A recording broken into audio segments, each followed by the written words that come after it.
Hi everyone, Nigel Saunders here. Today I'll be working on my rubber tree forest. Yesterday was a beautiful sunny day, and today it's dark, gloomy, and raining. I'll spin the forest around so you can see what it looks like now. So here it is.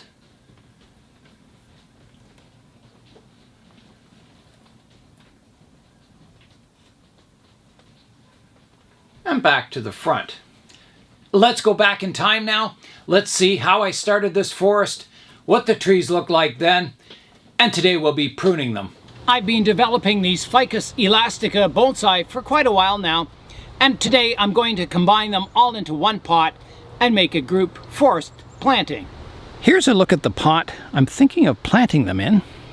It's a fairly large pot, but it's not really big. I think it'll suit them nicely.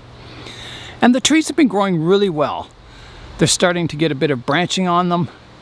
I planted, this is the original tree I bought, and then all the rest are cuttings off of it. And the cuttings are doing really well. I'll start pulling the trees out of the pot. So here I go.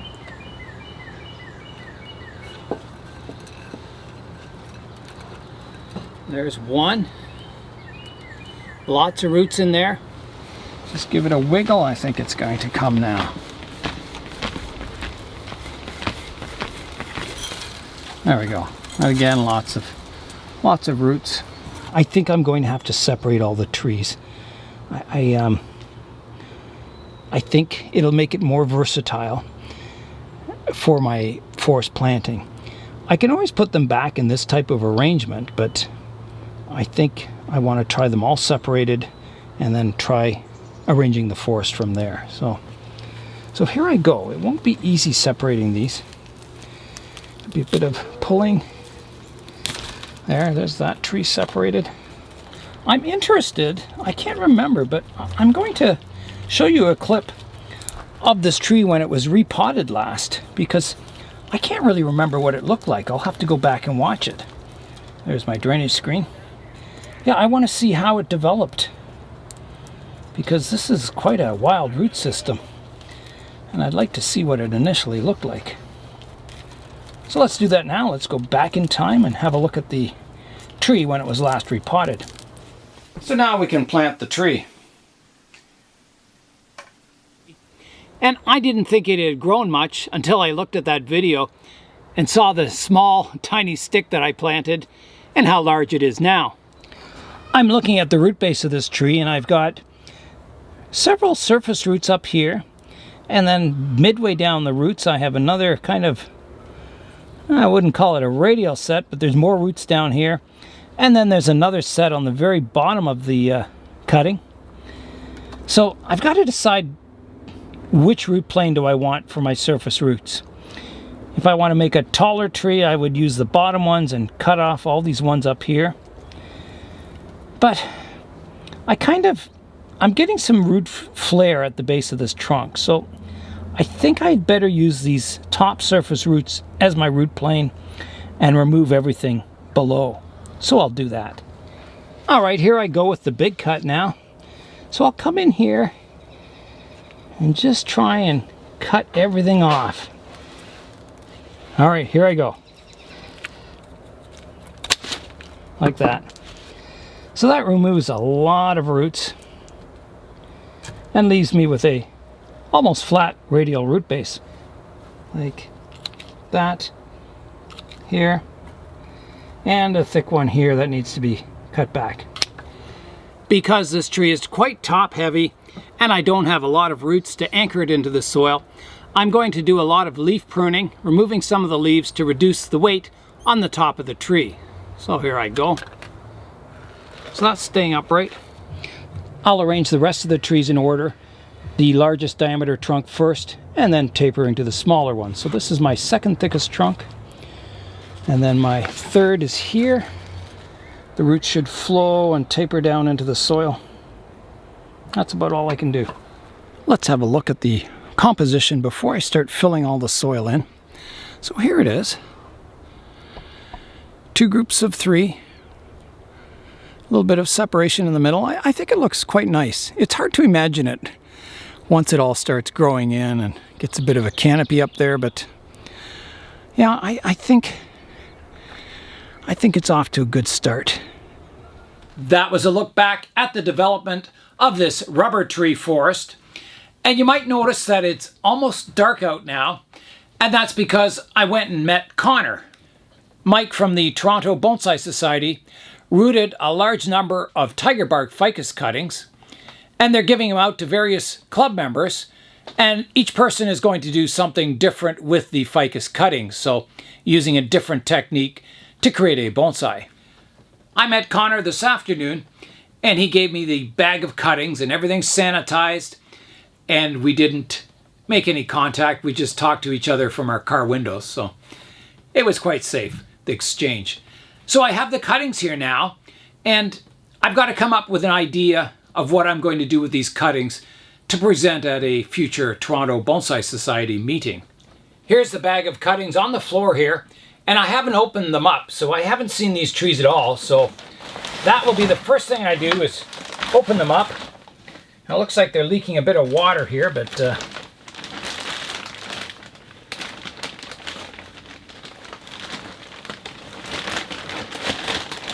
bit of bonsai wire to hold the bag closed. All right, let's open this up and see what these trees are like. So I will slide them out. It's very wet in here.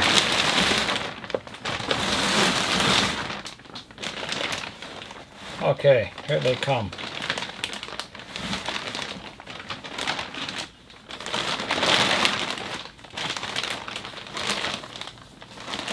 There they are.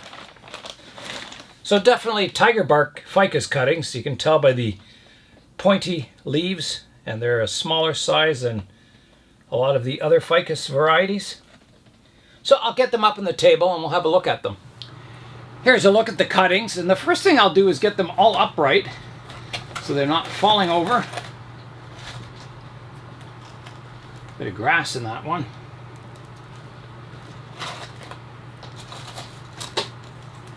So we've got 6, 9,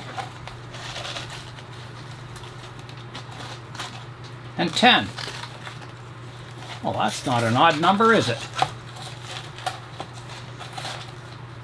Okay. Yeah, so there's all the cuttings. I'm looking at the trees, and they're very natural looking. They don't have weird S-shaped bends in them. They look like a tree growing in nature, which is good. They're all fairly slim trunks on them. So when you're coming up with an idea of what to do with these trees, there's several possibilities. I could create a forest, which would look nice. They're a nice size for starting a forest. You could do the fusion, where you get all the trunks, push them together, and as they grow, they'll fuse into one tree. You could create very small, little tiny bonsai out of them, chopping them down to a very small tree and then letting it leaf out again. That would look nice. So I've always had this idea that I want to create a street tree, and maybe more than one street tree. So I was thinking sort of an urban landscape, buildings and stuff. Maybe the trees at the side of the road. And you plant them like street trees, where they have a little protection mesh around them, or like a welded structure around the base of the tree, planted in like a hole in concrete or something. So kind of an urban tree or trees. And I think that would look quite nice. You can have cars and motorcycles parked on the road by the trees. You can have storefronts, people walking by. You can really use your imagination. So maybe a little bit of model making combined with bonsai to create kind of a natural street scene. So that's what I'm kind of thinking. I've always wanted to do that, where bonsai is always kind of thought to make the tree look natural, like it's in nature. And I thought, well, let's bring nature into the city and maybe grow some bonsai as street trees and see how it looks. It might be quite effective. Out in the greenhouse, I do have a large clay rectangular pot that would be perfect to plant these in. So I may get that out tomorrow and start laying out this street scene and see how it looks. I'll show you some photos of kind of what I'm thinking of doing. I haven't found the photo of, oh, I love that scene. I want to duplicate that, but I think I'll be combining a lot of different elements to create sort of a street scene, a custom street scene. So, you know, maybe I'll find a storefront that I really like and I'll duplicate that.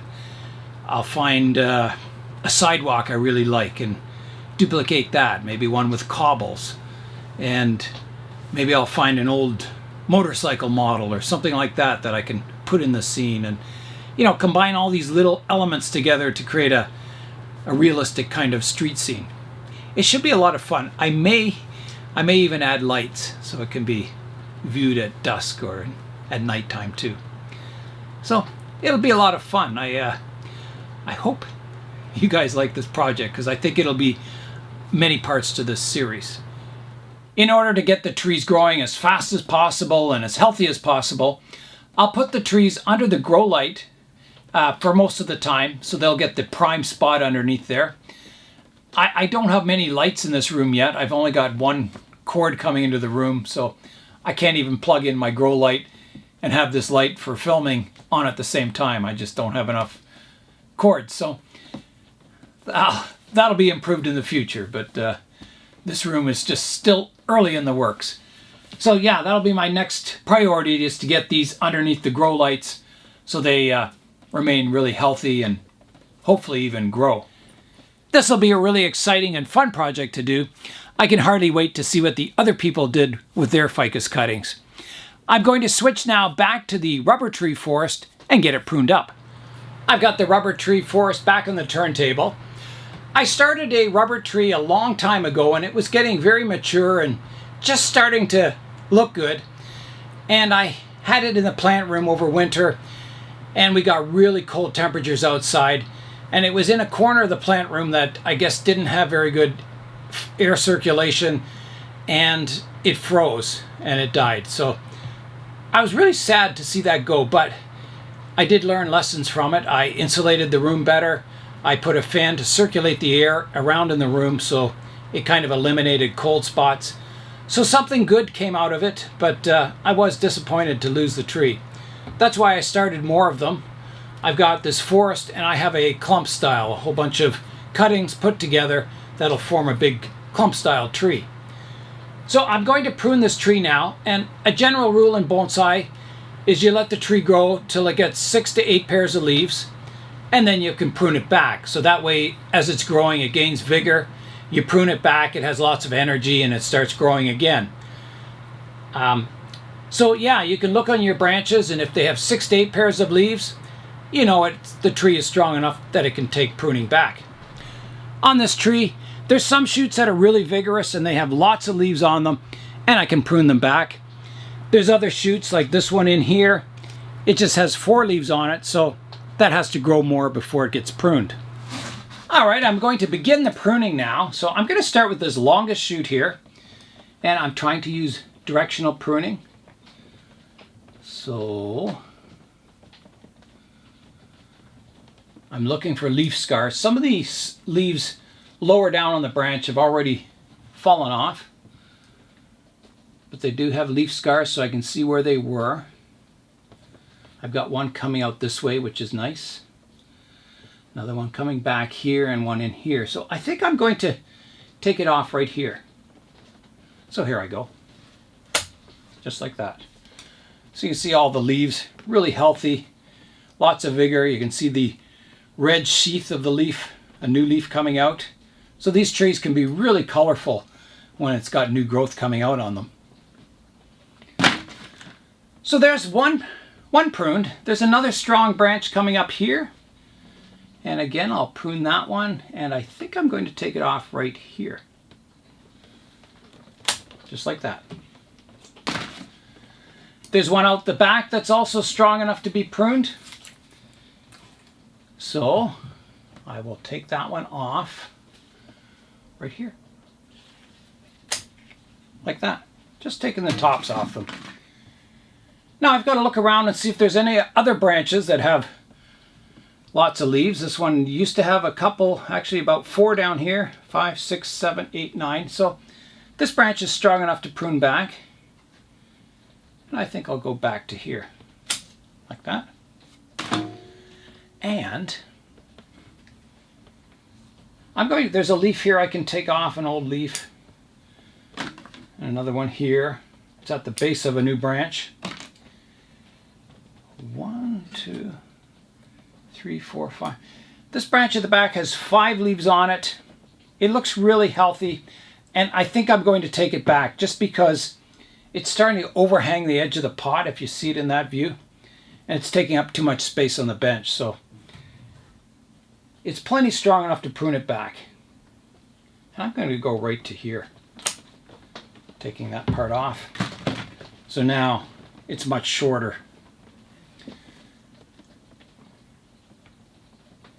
And I think that is it. I think all the other branches still need to do some growing before they can be pruned. But I've got all the strongest branches pruned back. Even though these Ficus elasticas or rubber trees naturally have large leaves, they do reduce down nicely as the tree gets more branches, gets older. It's really easy to get a leaf size of about this, which is quite small for a Ficus elastica. But you can even get them smaller if you do some pruning. You know, for a show or something, you can get them quite small. Like there's a leaf there that's about this long. There's another one here that's quite short or small. So these trees also get aerial roots. They get a fantastic buttressed root base. I think, even though they're unusual and not used for bonsai very often, I think they're a good tree to use. I think it's a tree you can develop into something really nice in the future. I think they're easy to grow, easy to get. They're very cheap to buy because they're sold as houseplants almost everywhere. And it's a tree, yeah, it's a good beginner's tree, but it's also something you can grow into this fantastic old mature looking ficus. So that's, you know, I'm hoping to do that over the next 10 years or so to show you, you know, the progression of this forest into something hopefully really nice. It'll be fun working on that new project with the Tiger Bark Ficus trees. And I got my Ficus elastica forest all pruned up and ready to grow again. That's all for today or tonight. I'm Nigel Saunders. Thanks for joining me in the Bonsai Zone.